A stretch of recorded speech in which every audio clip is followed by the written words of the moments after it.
갈라디아서 5장 2절부터 6절 말씀을 한 목소리로 함께 봉독하시겠습니다. 보라, 나 바울은 너희에게 말하노니 너희가 만일 할례를 받으면 그리스도께서 너희에게 아무 유익이 없느니라. 내가 할례를 받는 각 사람에게 다시 증언하노니 그는 율법 전체를 행할 의무를 가진 자라. 율법 안에서 의롭다함을 얻으려 하는 너희는 그리스도에게서 끊어지고 은혜에서 멀어진 자로다. 우리가 성령으로 믿음을 따라 의의 소망을 기다리노니 그리스도 예수 안에서는 할례와 무할례나 효력이 없으되 사랑으로서 역사하는 믿음뿐이라. 아멘. 우리 지난주 말씀 복습하겠습니다. 지난주 말씀은 한 절이기 때문에 여러분들이 다 암송하셨을 거라고 생각합니다. 우리 갈라디아서 5장 1절 말씀, 그리스도께서 우리를 자유롭게 하려고 자유를 주셨으니 그러므로 굳건하게 서서 다시는 종의 멍에를 매지 말라. 갈라디아서 5장 1절 말씀. 아멘, 아멘. 갈라디아서 5장 1절 말씀, 그리스도께서 우리를 자유롭게 하려고 자유를 주셨으니 그러므로 굳건하게 서서 다시는 종의 멍에를 매지 말라. 갈라디아서 5장 1절 말씀. 아멘, 아멘. 여러분, 우리 암송하셨으니까 우리 눈을 감고 한번 해보겠습니다. 갈라디아서 5장 1절 말씀, 그리스도께서 우리를 자유롭게 하려고 자유를 주셨으니 그러므로 굳건하게 서서 다시는 종의 멍에를 매지 말라. 갈라디아서 5장 1절 말씀. 아멘, 아멘. 기도하겠습니다. 참으로 좋으신 하나님, 2023년 허락해 주시고 벌써 둘째 주를 맞이합니다. 세월은 유수와 같이 흘러가는데 우리는 믿음의 사람으로 더욱 성장하게 하시고 하나님의 사람으로 더욱 세움을 받게 하여 주시고 그리스도 예수의 사람으로 훈련받게 하여 주시옵소서. 그냥 무의미하고 술에 술 탄 듯 물에 물 탄 듯 그렇게 의미 없는, 영향력 없는, 맛이 없는 그리스도인 되지 않도록 도와주시옵소서. 한 해를 마감하고 새 해를 시작할 때마다 우리가 각오하고 결단하는 일들이 있습니다. 하나님, 적어도 이루어지는 결단 있게 하시고 의지력 주셔서 그 일을 잘 실행할 수 있도록 도와주시옵소서. 하나님, 우리가 적어도 예수 믿지 않는 사람과는 뭔가가 달라도 달라야 하지 않겠습니까? 그들보다 몇 걸음은 앞서가야 하지 않겠습니까? 그들보다 그리스도의 모습을 더 많이 담는 사람이 되어야 하지 않겠습니까? 하나님, 오늘도 말씀으로 함께하여 주시고 말씀을 통해서 우리가 그리스도를 닮게 하시고 그리스도의 사람으로 세움받게 하여 주옵소서. 오늘도 말씀 가운데 역사하실 주님을 기대합니다. 주님, 말씀하여 주시옵소서. 우리는 듣겠습니다. 그리고 우리의 길을 열어주시고 마음을 열어주셔서 우리의 고집과 편견과 잘못된 선입관들을 다 내려놓고 하나님 말씀 앞에 청중하는 우리 모두가 되게 하여 주옵소서. 겸손할 수 있도록 우리의 심령을 붙잡아 주시옵소서. 예수님의 이름으로 기도드렸습니다. 아멘. 오늘은 갈라디아서 5장 2절부터 6절 말씀을 통해서 그리스도에게 최악의 호칭은 란 제목으로 하나님의 말씀을 증거하려고 합니다. 여러분, 크리스찬에게 최악의 호칭은 무엇일까요? 여러분, 우리는 저와 여러분은 크리스찬이잖아요. 그런데 저와 여러분이 크리스찬인데 크리스찬에게 최고의 호칭이 있고 또한 최악의 호칭이 있다면 최악의 호칭은 무엇일까? 이런 질문을 해보지 않을 수가 없습니다. 저는 2023년에요. 이렇게 답이 아닌 질문을 찾자. 한번 여러분 따라해 보실래요? 답이 아닌 질문을 찾자. 저는 그래서 2023년은 질문을 찾는 해로 이렇게 설정했어요. 모든 일에 대해서 이것은 이것이야 그냥 받아들이는 게 아니라 왜 그럴까요? 왜 그렇게 말씀하셨을까요? 저는 이렇게 질문을 여러분에게 던지기를 원하고 그 여러분에게만 질문을 던지는 것이 아니라 제 자신에게도 질문을 던지는 거예요. 그래서 이 질문을 통해서 다시 한번 생각해 보고 잘못된 생각을 검출을 해서 내버리고 진정한 옳은 생각을 좀 하면서 살아야 되겠다. 여러분도 꼭 그렇게 되기를 주님의 이름으로 축복합니다. 오늘 질문이 뭐냐면 크리스찬에게 최악의 호칭은 무엇일까? 여러분 뭐라고 생각하세요? 여러분 크리스찬의 최고의 호칭은요 이런 거예요.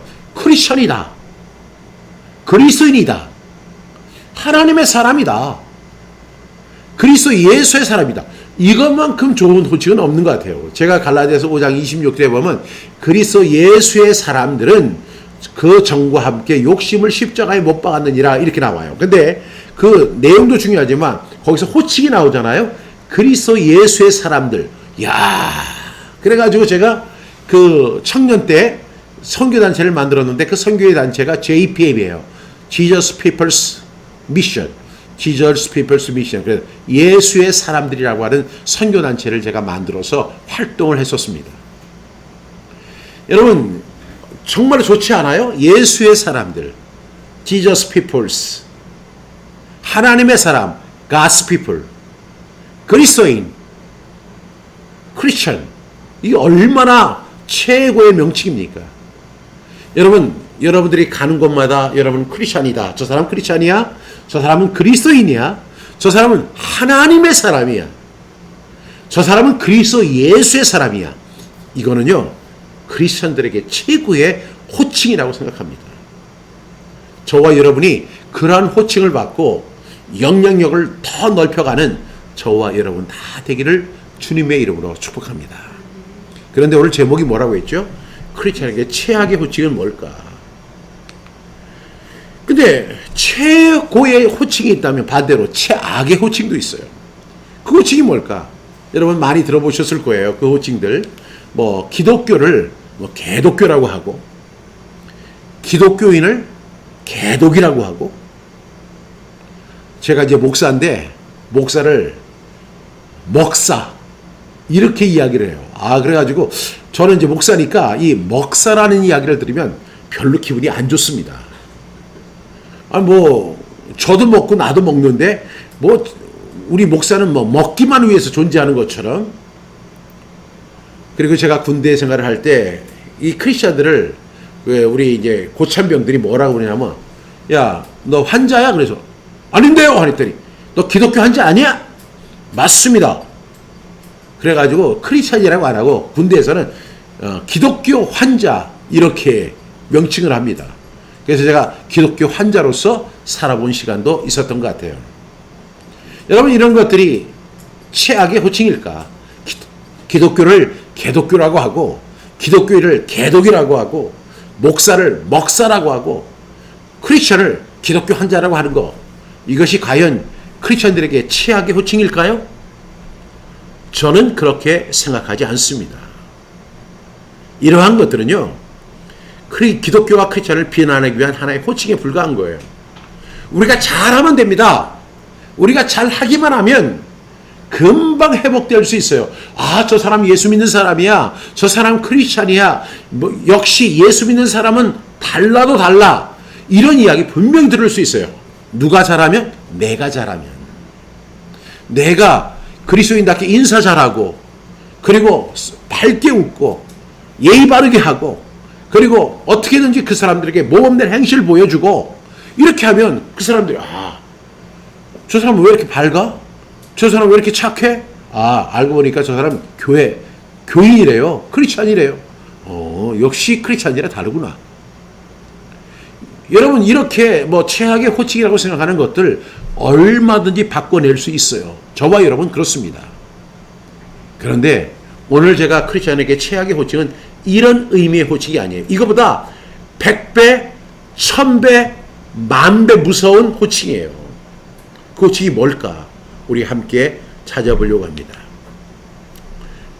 이 크리스찬에게 최악의 호칭은 도대체 뭘까? 뭐 개독이라고 하고, 목사라고 하고, 뭐 기독교 환자라고 하고, 이것이 최악의 호칭일까? 아닙니다. 그런 것은 우리에게 최악의 호칭이 될 수 없는 것입니다. 그러면 어떤 일을 할 때 크리스찬은 이런 최악의 호칭을 들을 수 있을까? 우리 오늘 2절 말씀 함께 보도록 하겠습니다. 시작. 보라, 나 바울은 너희에게 말하노니 너희가 만일 할례를 받으면 그리스도께서 너희에게 아무 유익이 없느니라. 5장 1절에서 뭐라고 얘기했죠? 그리스도께서 우리를 자유롭게 하려고 자유를 주셨으니 그러므로 굳건하게 서서 다시는 종의 멍에를 매지 말자 이렇게 이야기했어요. 그리고 나서 그 다음 챕터인 2절에서 바울은 이렇게 이야기합니다. 보라, 한번 보십시오 여러분. 나 바울은 너희에게 말한다. 저도 여러분에게 말합니다. 만일 여러분이 할례를 받으면, 여러분들이 만약에 할례를 받으면 만분의 1이라도 할례를 받으면 예수 그리스도가 너에게 아무 유익이 없다. 이게 최악의 호칭이에요. 여러분, 지금 많은 사람들이 이 할례에 대해서 지금 이야기하고 있어요. 바울은 이 갈라디아 지방 교회에 거짓 교사들이 왔는데 이 거짓 교사들이 무슨 이야기를 하냐면, 예수 그리스도를 통해서 구원받는 거 맞는 거야. 그건 사실이야. 그렇지만 할례도 받아야 돼. 이 할례는 우리가 율법 이전에 아브라함부터 있었던 일이야. 그렇기 때문에 우리가 이 할례를 시행해야 되는 거야. 할례는 뭐야? 내가 정결된 의미를 가지고 성별된 사람으로 살아간다는 것을 내가 스스로 결단하는 행위거든. 그러니까 이 할례는 굉장히 좋은 거야. 예수 그리스도의 구원 받았어? 그렇다면 할례도 받아야 되는 거야. 이 거짓 교사들이 그렇게 이야기를 합니다. 그런데 이에 반해서 바울은 뭐라고 이야기하냐면, 보라, 나 바울은 너희에게 말하노니 너희가 만일 할례를 받으면 그리스도께서 너희에게 아무 유익이 없다. 아니, 그 할례 하나 받았다고 그리스도가 너에게 아무 유익이 없다. 이건 아주 극단적인 얘기예요. 아니, 할례를 받을 수도 있고 안 받을 수도 있는 거지. 할례만 받으면 그리스도께서 너에게 아무 유익이 없다. 이렇게 극단적으로 얘기하는 이유가 뭘까요? 여기에 놀라운 비밀이 들어있는 거예요. 할례를 받는다. 이 속에 엄청난 비밀이 들어있는 거예요. 그게 뭘까요? 아니, 내가 그리스도인인데 내가 좀 정결하게 산다는 의미로 내가 할례를 선택했어. 그렇다면 바울은 얘기해요. 그리스도께서 너희에게 아무 유익이 없다. 이렇게 말씀하시는 겁니다. 여러분, 할례를 받을 때 왜 할례가 그리스도의 유익이 없게 하죠? 할례는 율법의 일부이지만 이 상황에서는요, 이 할례가 율법을 대표하는 것이기 때문에 그런 거예요. 다시 말하면 할례는 뭐예요? 율법이라는 거예요. 우리가 그리스도 예수를 믿는 믿음으로 말미암아 의롭게 되는 것이지, 할례를 받고 내가 부정한 것을 끊어버리는 거, 그리고 내가 착하게 사는 거, 의롭게 사는 거, 그리고 주일 성수 잘하는 거, 헌금 잘하는 거, 11조 잘하는 거, 봉사 잘하는 거, 그리고 모이기에 힘쓰는 거, 이런 것에 포커스를 두는 그 자체는 그리스도 예수를 무익하게 만드는 거예요. 유익이 없는 거예요. 왜? 내가 열심히 살고, 내가 할례 받고, 내가 의롭게 사는 거? 2절 보세요. 왜 할례가 그런 의미를 갖고 있는지 한번 보세요. 이 할례에 대한 말씀이, 이 출애굽기가 아니라 레위기입니다. 이거 제가 잘못 썼는데, 레위기 12장 2절부터 3절 말씀에 보면 이런 말씀이 있죠. 시작. 이스라엘 자손에게 말하여 이르라. 여인이 임신하여 남자를 낳으면 그는 이래 또한 부정하리니 곧 월경할 때와 같이 부정할 것이며 여덟째 날에는 그 아이의 표피를 벨 것이요. 여기 이게 레위기예요. 레위기 12장 2절부터 3절인데, 이스라엘 자손에게 말하여 이르라. 하나님께서 모세를 통하여 말씀하시는 거예요. 이스라엘 자손에게 말하여 이르라. 여인이 임신하여 남자를 낳으면 이제 사내 아이를 얻었어요. 그러면 그 사내 아이는 며칠 동안, 7일 동안 부정한 거예요. 이 아이가 부정한 거예요. 그 얼마나 부정하냐면 여자가 월경할 때 그와 같이 똑같이 부정한 거예요.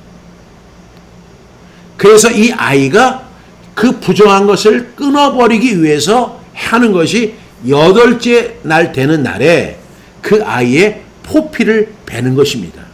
그 아이의 포피를 뱀으로 인해서 이 아이는 뭐가 되는 거죠? 이제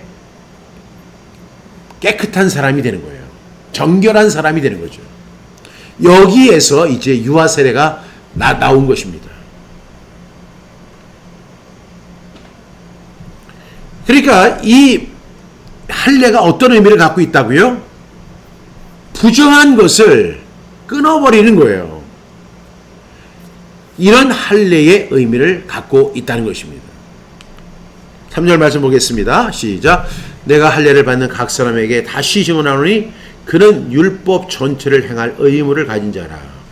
여러분, 이렇게 이 레위기 12장에서 이 언급이 나오는데 레위기서가 전체가 이제 그 율법에 대한 내용들이 나오거든요. 그러면 그 중에 수많은 내용들의 율법이 있어요. 그 시행법이 약 613개 정도가 되거든요. 근데 그 중에 하나가 할례예요. 근데 할례를 받는 그 사람은 그에 따른 어떤 책임이 있는데 그 책임이 뭐냐면 바로 율법 전체. 그러니까 613개라고 하면 만약에 그 중에 할례가 하나가 포함이 돼 있다면 612개를 다 지켜야만 의롭다함을 받는 거예요. 그 율법을 선택한 어떤 동기를 통해서 어떤 과정을 통해서 아니 할례를 통해서 율법에 입문하게 되면 그 사람은 그것으로 끝나는 것이 아니라는 거예요. 그 다음부터는 율법 전체를 다 져야 해요. 그 행할 의무를 갖게 된다는 것입니다. 할례는 율법 중에 하나일 뿐이죠. 그런데 할례를 행한다는 것은 부정한 것을 제하기 위한 포피를 베는 것인데 그 율법의 대표성을 가지고 있는 거예요. 그러면 그 율법의 대표성인 할례를 받았다는 것을 의미하는 것은 그 사람은 율법을 다 지켜야 돼요. 4절 말씀 보겠습니다. 시작. 율법 안에서 의롭다함을 얻으려 하는 너희는 그리스도에게서 끊어지고 은혜에게서 떨어진 자로다. 여기서 바로 그 말씀이 나오는 거예요. 그러면 그 수많은 율법들이 있어요. 그 중에 하나가 할례입니다. 갈라디아 지방에 들어왔던 거짓 교사들은 우리가 믿음으로 구원받는다, 믿음으로 의롭게 된다, 믿음으로 하나님의 자녀가 된다. 근데 요것만 갖고 되지 않아. 우리가 정결한 삶을 살아야 되거든. 정결한 삶의 1번지가 바로 할례를 받는 거예요. 너 할례 받았어, 안 받았어? 그러니까 저 안 받았는데요. 저는 유대인 출신이 아니고 이방인 출신인데 저는 할례를 안 받았어요. 그래? 그렇다면 우리 유대인들처럼 당신도 할례를 받아야 돼요. 그래, 그 할례를 받아야만 당신이 진정으로 하나님 앞에 의롭다함을 받는 거예요. 복음에서 율법으로 넘어가는 과정이에요. 그래서 이 믿음으로 말미암아 의롭다함을 얻었다, 그걸 갖다 인정해 주는 척하면서 결국에는 율법으로 의롭다함을 받아야 된다. 그러니까 그 할례가 바로 대표적인 것이다. 그런데 이 행위가 얼마나 어떠한 결과를 초래하느냐 하면 율법 안에서 의롭다함을 얻으려고 하는 당신은 그리스도에게서 끊어지고 은혜에서 떨어진 자로다. 다시 말하면 그리스도와 아무 상관이 없는 거예요. 오늘 제가 제목이 뭐예요? 크리스찬의 최악의 호칭은 바로 어떤 호칭이냐면 그리스도에게서 끊어지고 은혜에서 떨어진 자가 바로 크리스찬 최악의 호칭인 것입니다. 이 사람은 착하게 살려고 한 거예요. 의롭게 살려고 한 거예요. 정결하게 살려고 한 거예요. 그래서 이 사람은 믿음으로 의롭다함을 얻는다고 하는 것을 잠시 내려놓고 율법의 행위, 그게 뭐였죠? 할례를 통해서 자신을 정결하게 하려고 한 것뿐이에요. 바울은 근데 이렇게 이야기합니다. 네가 만약에 그 하나를 지켰다면 나머지 것도 다 지켜야 돼. 그리고 그 나머지 것을 다 지켜야만 네가 비로소 의롭다함을 얻을 수 있는 거야. 그런데 네가 그렇게 해서 설령 의롭다함을 받았다 하더라도 너는 어떤 사람이냐? 너는 그리스도에서 끊어진 사람이야. 그리고 은혜에서 멀어진 사람이야. 너는 아웃이야. 이렇게 이야기하는 거예요. 저는 이 말이 가장 무서운 말이라고 생각합니다.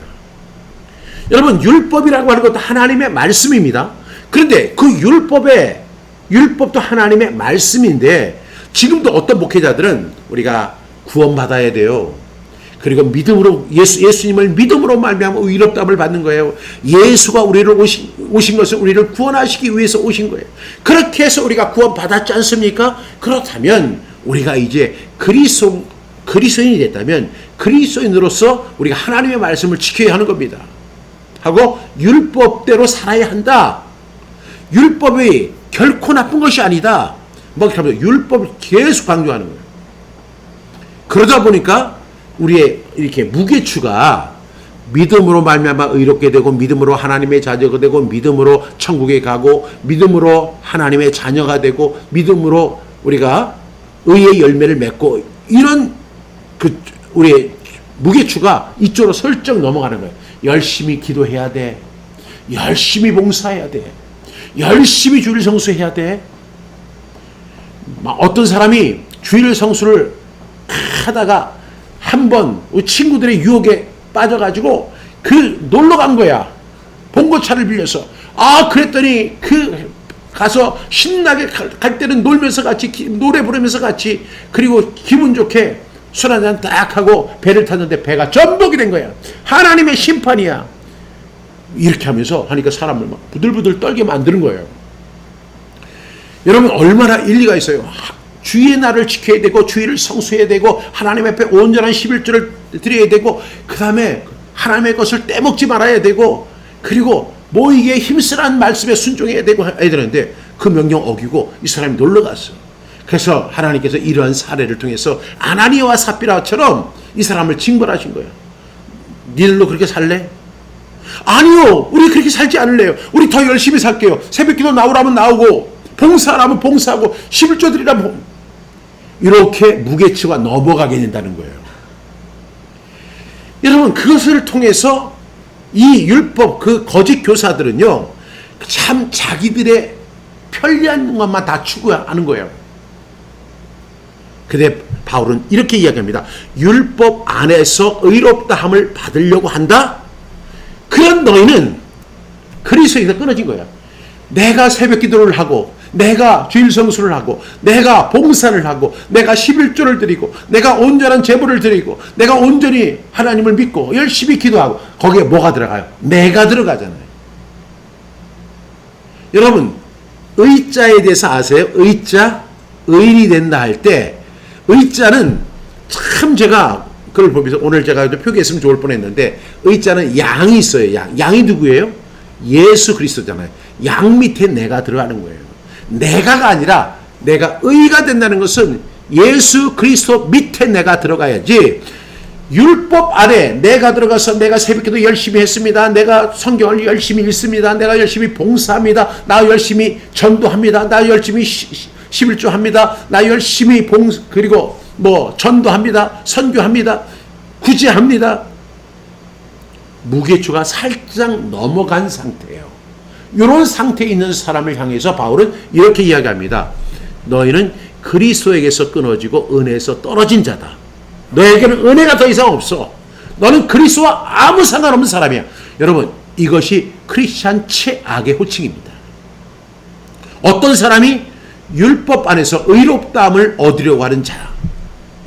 여러분, 율법은요, 참 묘한 것이 하나, 그 다음에 둘, 셋, 넷 이렇게 넘어가요. 다시 말하면 그 할례 하나로부터 시작해가지고 하나, 둘, 셋 하다 나중에는 무게추가 다 율법의 행위로 넘어가는 거예요. 그러다 보니까 율법을 지키려는 자가 되고, 그리스도에게서 끊어지고 은혜에서 멀어진 자, 은혜에서 떨어진 자가 되는 것입니다. 이 호칭은 최악의 호칭이고요. 또한 더 나아가서 정확하게 설명을 하면 이 사람은 크리스찬이 아니라는 것입니다. 교회는 다니지만 이 사람은 율법주의자예요. 예배에 참석하지만 이 사람은 율법주의자예요. 이 사람은 예수님을 믿는다고 하지만 예수님에게서 끊어진 사람이고, 이 사람은 은혜를 사모한다고 하지만 은혜에서 떨어진 자예요. 구제불능이에요. 그것은 결국은 크리스찬이 아니라는 것을 의미하는 겁니다. 그러면 이제 많은 목회자들이 이 가정에서 꼭 한 가지를 이제 짚고 넘어가는데 그래요. 그러면 예수 믿고 의롭다함을 받았어요. 믿음으로 말미암아 의롭다함을 받고 믿음으로 하나님의 자녀가 되고 믿음으로 천국에 가고 믿음으로 하나님의 약속의 기업을 받고 믿음으로 뭐 이렇게 결과를 얻는다. 그러면 그렇게 믿음으로 산다고 하면서 그럼 하나도 행하지 않아도 되는 거예요? 무분별하게 살아도 되는 거예요? 죄 짓고 살아도 되는 거예요? 결코 그런 것이 아닙니다. 율법주의자들은 항상 이 믿음으로 살려고 하는 사람, 오직 그리스도 예수를 믿음으로 살려고 하고 믿음으로 말미암아 의롭게 되고 믿음을 따라 살려고 하는 사람을 향해서 야, 당신들 율법도 없이 그렇게 막 살아도 되는 거야? 이렇게 비난하면서 이 사람들을 가능하면 어떻게든 이쪽으로 끌고 오려고 그래요. 그 율법으로 끌고 가려고 그렇게 합니다. 여러분 5절 말씀 보겠습니다. 시작. 우리가 성령으로 믿음을 따라 의의 소망을 기다리노니. 이것이 최고의 솔루션이에요. 여러분 우리가 믿음으로 말미암아 의롭다함을 얻고 믿음으로 말미암아 하나님의 자녀가 되고 믿음으로 말미암아 하나님 앞에 정말로 약속의 그 유산을 받을 사람이라고 한다면요, 하나님은 그렇게 우리가 생각하는 것처럼 만만한 분이 아니에요. 믿음으로 구원받게 해놓고 나서 하나님이 그냥 방치해버리고 그냥 저 사람들을 갖다가 그냥 내팽개치는 하나님이 아니에요. 하나님이 누구를 보내시냐면 보혜사 성령을 보내주세요. 그래서 성령을 통해서 그 성령으로 인해서 믿음을 따라가게 해요. 계속 그 성령을 통해서 믿음으로 계속 따라가게 하는 거예요. 우리의 믿음이 때로는 흔들리고 때로는 주저앉을 때도 있지만 성령이 와서 그 믿음을 다시 북돋아주면서 성령으로 믿음을 따라가게 하는 거예요. 그래서 오늘 5절 말씀해 보니까 우리가 성령으로 믿음을 따라, 그리고 그 율법주의자들이 우리를 향해서 늘 하는 얘기가 너희들은 뭐 율법 안 지켜도 돼? 너희들은 뭐 주일 성수 안 해도 돼? 여러분 우리가 왜 주일 성수 안 합니까? 왜 우리가 하나님 앞에 헌금을 드리지 않습니까? 그러나 그것은 우리가 율법적인 차원, 내가 이것을 드리면 복을 주시고 이걸 안 드리면 저주를 받고 이런 것이 아니에요. 나는 하나님의 은혜에 너무나 감사해서 예물을 드리는 거예요. 나는 너무 하나님의 사랑이 좋아서 찬송하는 거예요. 그리고 나는 너무 주님이 좋아서 주님의 모습을 닮아가기 원하는 거예요. 그렇게 우리가 믿음을 살려고 할 때 그것을 갖다 이끌어가는 게 성령이에요. 그래서 우리가 성령으로 따라합시다. 우리가 성령으로, 그리고 믿음을 따라 우리는 믿음의 길을 걸어가는데 누구를 따라가냐면 성령을 통해서 우리가 따라가는 거예요. 성령이 우리를 보혜사, 우리를 가르쳐주고 너 이렇게 살면 안 돼. 그래서 성령으로 우리를 따라가는 거예요. 그때 우리에게 우리 앞에 표대가 있는데 그것이 뭐냐면 의의 소망이 우리 앞에 있는 거예요. 우리는 율법을 바라보고 가는 게 아니에요. 이것을 잘하면 복을 받고 이것을 못하면 저주를 받고 하나님의 것을 온전히 11조를 드려야 되고 만약에 온전한 11조를 드리지 못하면 저주를 받아가지고 사업이 망하고 실패하고 부끄러운 자가 되고 그런 건 아니에요. 그건 율법주의자들이 그렇게 하는 이야기고 우리에게는 성령을 통해서 우리는 믿음을 따라가는 거예요. 믿음의 길을 걸어가는 거죠. 그리고 우리 앞에는 분명한 의의 소망이 우리를 기다리고 있습니다. 이 사실을 우리가 꼭 기억할 수 있기를 간절히 바랍니다.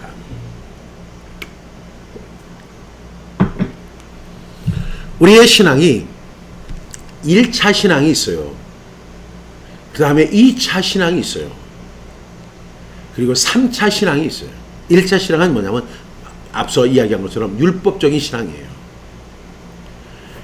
그런데 2차 신앙은 믿음으로 가는 거예요. 근데 3차 신앙은 뭐냐면 우리가 믿음으로 가는데 성령이 인도하시는 거예요. 성령대로 행하는 거예요. 그래서 믿음을 갈 때 우리가 그냥 나 이거 믿어 이렇게 가는 것이 아니라 그 믿음의 길을 가는 과정에 성령이 동행하시는 거예요. 성령이 알려주시는 거예요. 성령이 깨닫게 해주시는 거예요.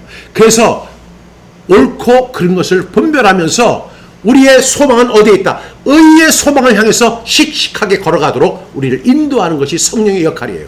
근데 그 길을 향해서 가르쳐서 우리는 뭐라고 하냐면 믿음을 따라가는 것이다 라고 이야기합니다. 믿음의 길을 걷는다는 것을 의미하는 것입니다. 우리 절대로 막 살지 않습니다. 성령으로 믿음의 길을 따라가는 것입니다. 뭐 하면 하나님께서 복 주시고 뭐 안 하면 저주 주시고 그런 것이 절대로 아니에요. 그런 신앙에서 사로잡혀 있는 사람은 그리스도에게서 떨어지고 은혜에서 떨어진 자예요. 그리스도에게서 끊어지고 은혜에서 떨어진 자예요. 이 사람은 그리스도인 아니에요. 그건 율법주의자예요. 한마디로 말하면. 6절 말씀 보겠습니다. 시작. 그리스도 예수 안에서는 할례나 무할례나 효력이 없으되 사랑으로서 역사하는 믿음뿐이라. 여러분 할례 받아도 무할례 받아도 아무 소용이 없어요. 효력이 없어요. 어디 안에서? 그리스도 예수 안에서. 율법 안에서는 그 할례가 효력이 있어요 없어요? 있지요. 그러나 그리스도 예수 안에 있는 자에게는 결코 정죄함이 없나니 이는 그리스도 예수 안에 있는 생명의 성령의 법이 죄와 사망의 법에서 박종신을 해방하였기 때문에 그렇습니다. 여러분을 해방했습니다. 그래서 그리스도 예수 안에 있으면 할례나 무할례나 그것은 아무런 의미가 없습니다. 아무런 가치가 없습니다. 아무런 어떤 어빌리티가 없어요. 그리스도 예수 안에는 사랑으로서 역사하는 믿음만 있는 거예요. 무엇이 있다고요? 믿음이 있습니다. 근데 그 믿음이 어떤 믿음? 사랑으로 역사하는 믿음. 내가 그리스도를 사랑합니다. 내가 하나님을 사랑합니다. 그리스도께서 나를 먼저 사랑하셨기 때문에 나도 주님을 사랑합니다. 그의 사랑으로서 역사하는 믿음. 그래서 나 주님만을 위해서 살래요. 나 주님을 따라갈래요. 주님의 발자취를 닮을래요. 주님의 모습을 닮을래요. 주님과 같은 마음을 갖기를 원합니다. 그리고 예수님처럼 되기 원합니다. 이것이 사랑으로서 역사하는 믿음인 거예요. 절대로 우리가 벌 받을까봐, 잘못될까봐, 사업이 망할까봐, 자녀들이 잘못될까봐, 저주받을까봐, 그것은 누구라고요? 율법주의자들이고, 이 율법주의자들은 어떤 사람들이에요? 그리스도에게서 떨어지고 끊어지고, 그리스도에게서 끊어지고 은혜에서 떨어진 자예요. 이 사람은 예수 그리스도와는 전혀 상관이 없는 거예요. 오늘 6절 말씀에서 이야기합니다. 그리스도 예수 안에는 할례나 무할례나 아무 효력이 없다. 그거 받아도 의미 없고 안 받아도 아무런 의미가 없다. 그리스도 예수 안에는 사랑으로서 역사하는 믿음만 있다. 그리스도 예수 안에는 사랑으로서 역사하는 믿음만 있다. 우리는 이 말씀은 뭐예요? 믿음의 길을 가라는 거예요. 누구를 따라? 우리가 믿음을 따라가는데 그 과정에 누가 도와줘요? 보혜사 성령이 도와주는 것입니다. 그래서 우리는 흔들리지 않습니다. 무엇을 향해서 나갑니까? 의의 소망을 향해서 걸어가는 것입니다. 이것이 진정한 그리스도인이에요. 여러분 그렇게 살기를 주님의 이름으로 축복합니다. 이제 율법은요 그리스도 안에서 전혀 효력이 없어요. 효력이 없는 그 율법 그것을 지키라고 이야기하는 목회자들 굉장히 많더라고요. 지금도. 이제는 율법의 시간이 끝났어요. 정확히 말씀드리면 율법의 시간이 언제 끝났느냐면 예수 그리스도가 이 땅에 오심으로 인해서 율법의 시간은 이제 종료가 됐어요. 율법으로 의롭다함을 받지 못합니다. 이 지구상에 70억의 인구가 있지만 70억 가운데 단 한 사람도 율법의 행위로 하나님 앞에 의롭다함을 얻을 사람이 없습니다. 이제는 율법이 아닙니다. 믿음입니다. 예수 그리스도를 믿는 믿음입니다. 이 믿음이 우리를 인도할 것입니다. 그리스도 예수 안에서는 할례나 무할례나 아무 효력이 없되 사랑으로 역사하는 믿음뿐이니라. 지금은 믿음의 시간입니다. 율법은 끝났습니다. 율법은 종료되었습니다. 율법은 이미 폐쇄되었습니다. 오직 그리스도 예수 안에서 역사하는 믿음뿐이니라. 사랑 안에서 역사하는 믿음밖에 없습니다. 우리는 믿음의 길을 걸어가야 돼요. 말씀을 믿음으로 그 길을 한 걸음 한 걸음 걸어가야 됩니다. 우리는 그리스도 예수를 사랑합니다. 우리는 하나님을 사랑합니다. 나를 사랑하신 하나님, 나를 사랑하사 나를 위하여 자기 자신을 버리신 하나님, 그 하나님의 아들 독생자 예수 그리스도를 사랑합니다. 그 사랑 안에서 우리는 성령을 통해 성령의 도움을 받으며 믿음의 길을 걸어갈 것입니다. 그리고 그 믿음의 길을 걸어가면서 우리에게는 표대를 향해서 갑니다. 그것이 바로 의의 소망의 표대입니다. 그것을 향해서 힘차게 걸어가게 될 것입니다. 그것이 바로 하나님이 기뻐하시는 길이고 하나님께서 영광 받으시는 길이고 이것이 십자가의 아름다운 결과들입니다. 여러분, 크리스천에게 최악의 호칭은 무엇입니까? 그리스도에게서 끊어지고 은혜에서 떨어진 사람. 이것은 크리스천 최악의 호칭입니다. 그리스도에게서 끊어지고 은혜에서 떨어진 사람들이 너무너무 많습니다. 이런 사람들은 지옥 갑니다. 왜? 그리스도에서 끊어졌으니까요. 이 사람은 은혜에서 떨어졌습니다. 우리가 에베소 2장 8절은 이렇게 이야기하죠. 너희가 그 은혜로 인하여 믿음으로 말미암아 구원을 얻었다. 여러분, 너희가 그 은혜로 인하여, 근데 그 은혜에서 떨어졌습니다. 그리스도에서 끊어졌습니다. 여러분은 지옥 가게 됩니다. 여러분, 율법을 통해서 의롭다함을 받거나 율법의 행위를 지키지 못해서 거기에 죄책감을 갖고 있거나 또 율법을 잘 지킨다고 해서 뿌듯함을 갖고 있다고 하면 당신은 여전히 율법의 사람입니다. 율법의 사람은 어떤 사람입니까? 그리스도에게서 끊어진 사람이고 은혜에서 떨어진 사람입니다. 당신은 지옥 가는 사람입니다. 하나님과 아무런 관계가 없는 사람입니다. 그런 사람이 되기를 원하십니까? 저는 단 한 사람도 그런 사람이 한국교회에서 나타나지 않기를 바랍니다.